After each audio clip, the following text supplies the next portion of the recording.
everyone, our 1.2% burn is in danger. A proposal came up about wanting to remove the 1.2% burn tax on all blockchain interactions. What's up with that? Here, I have Classic Crypto, and I am Pocket Hercules, and we're going to be discussing that today. So, man, everybody's pretty conflicted on this, right? Like, I mean, Yeah, they there's are.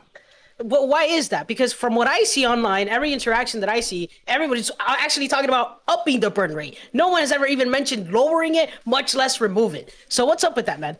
Here's the deal. The way I think about it, the repudiation of the 1.2% burn tax, aka taking it out, it's needed, right? Somebody needs to get out there and be the contrarian. Us as a community, we made the 1.2% burn tax happen. And so you're going to get people that are on the contrarian side saying that, hey, we never had a vote in the community on whether or not we really wanted this. And so I guess to some sense, having this proposal out there gives the power to the people on whether or not they truly want it. Clearly, 96% of people saying, no, we want it, right? They definitely voiced their concern. And I can see that point. It was more like a poll. Let's make sure we are actually all on board. And this isn't like a little Twitter bubble where there's like 10% of the people who are in on it, but they're just happen to be the loudest voices.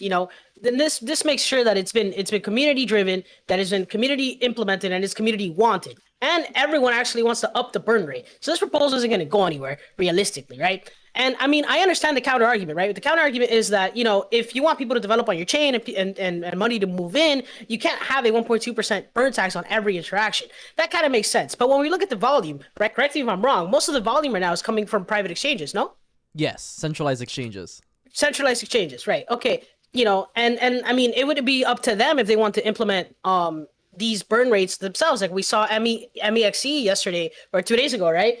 Implement the burn on their own chain. It was 1.2% as well, right? 1.2%, exactly. The exact match. Okay. Yeah, and that's good. And we saw everybody was pretty excited about that on MEXC. And I mean, let's be for real. Like lunacy isn't where it could be right now. It isn't as big as it could be. But the burn tax is definitely something that we want to see in this space, right? And hopefully this all comes together and pumps lunacy to the presence that it once was in the space. We might not see the same all-time highs realistically, but it's definitely going to be a big presence within the space moving forward. What do you think? Yeah, no, I think absolutely agreeing on that point moving forward. Luna Classic burning has been a staple point of the cryptocurrency for the longest of times. I remember when Shiba Inu had first come out and people were really hyped for the burn. It really came mainly from Vitalik Buterin, but the unifying force really brought forward. There were these movements actually. Fun fact, Venezuela had this really big movement with Shiba Inu. Like there's an entire district out there specifically made for that. A world-class Italian chef made this thing called Welly NFTs. This is all back. Oh, that's cool. Yeah, for real. Okay. And they're worth quite a bit right now. And so Satoshi Kusama has really pushed forward Shiba Inu, not only because of this burn here, but also because the community really wanted these things. And so I think this is a great test, specifically for Terra Luna Classic, because the people said they wanted the burn. We got this poll here saying maybe we shouldn't have the burn. And the people, once again, have said, because of the democratic process, we want this not to be a thing. We don't want to take out the burn. We want the burn to stay. And September 12th, it's going to become a reality. Right, and that's going to be the big importance of validators, right? Giving everybody who's holding the coin, who's staking it, everybody who has their money, their time, their energy on a project, being able to actually be heard and actually given a platform. That's going to be big, man. Yeah, That's exactly. That's why we're building a validator in the first place, to make sure that people have the voice, make sure that people in the community, even in Pocket Hercules, are very close.